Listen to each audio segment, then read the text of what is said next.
1940 का समय भारत आजादी के दरवाजे पर खड़ा था। मुस्लिम लीग के नेता मोहम्मद अली जिन्ना ने पाकिस्तान की मांग रख दी थी। कांग्रेस नेताओं का मानना था कि भारत एक है और एक ही रहेगा, लेकिन जमीनी हकीकत अलग थी। हिंदू और मुस्लिम समाज में गहरी खाई थी। इस माहौल में डॉक्टर भीमराव अंबेडकर एक गंभीर चिंतक की तरह खड़े थे।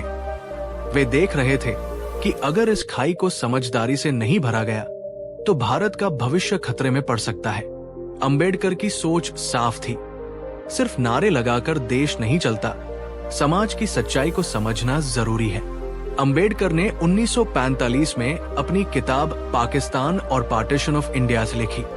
इसमें उन्होंने साफ कहा कि पाकिस्तान का सवाल केवल राजनीति का खेल नहीं है, बल्कि समाज की गहरी वास्तविकता है। उनका तर्क था, अगर मुस्लिम समुदाय खुद को अलग मानता है तो क्या केवल कानून से उन्हें साथ रखा जा सकता है? अंबेडकर ने इसे एक गंभीर समस्या माना, जिसे नजरअंदाज करना आत्मघाती साबित हो सकता था। उन्होंने कहा, मुस्लिमों की मांग को बलपूर्वक रोकना खतरनाक होगा। इससे देश में स्थायी शांति नहीं आ पाएगी। ये विचार उस समय कांग्रेस और गांधी की सोच से बिल्कुल अलग थे। कांग्रेस के नेताओं का कहना था कि पाकिस्तान की मांग से भारत टूट जाएगा। वे मानते थे कि मुस्लिम लीग की बात मान लेना देशद्रोह जैसा है, लेकिन अंबेडकर की सोच अलग थी। वे कहते थे, अगर दो समुदाय साथ नहीं रह सकते तो उन्हें जबरदस्ती बांधने से नफरत और बढ़ेगी। उन्होंने ये भी कहा कि भारत की एकता का मतलब ये नहीं कि हम वास्तविक समस्याओं को ढक दें। अंबेडकर का तर्क ये था कि स्थायी समाधान ईमानदारी से बातचीत और स्वीकार्यता में है, न कि इनकार में। यही कारण था कि उस दौर में उनकी राय सबसे अलग और साहसिक मानी जाती थी। अंबेडकर सिर्फ हिंदू मुस्लिम विवाद पर ही नहीं सोच रहे थे, वे इस पूरे मसले को दलितों और पिछड़ों की नजर से भी देख रहे थे। उनका सवाल था, अगर पाकिस्तान बन भी जाए तो भारत में दलितों का भविष्य क्या होगा?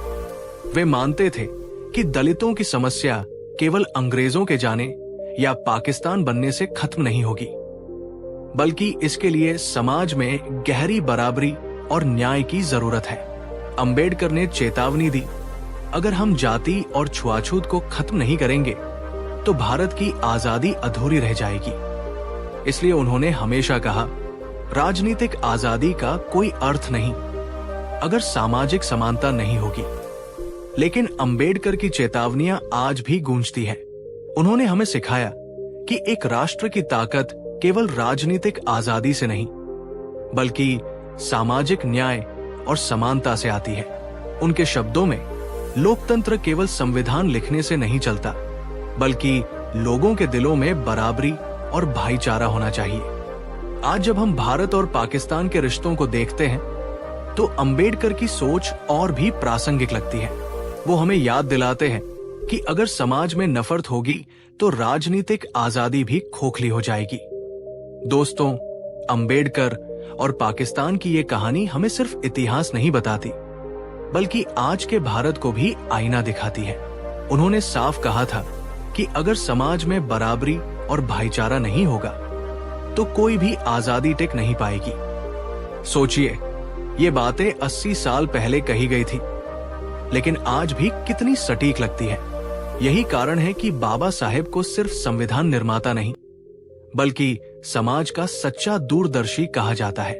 अगर आपको ये वीडियो अच्छा लगा हो तो इसे लाइक करें, अपने दोस्तों के साथ शेयर करें और ऐसे ही ज्ञानवर्धक वीडियो देखने के लिए हमारे चैनल को सब्सक्राइब करना न भूलें, क्योंकि याद रखिए, ज्ञान ही असली ताकत है और बदलाव की शुरुआत यहीं से होती है।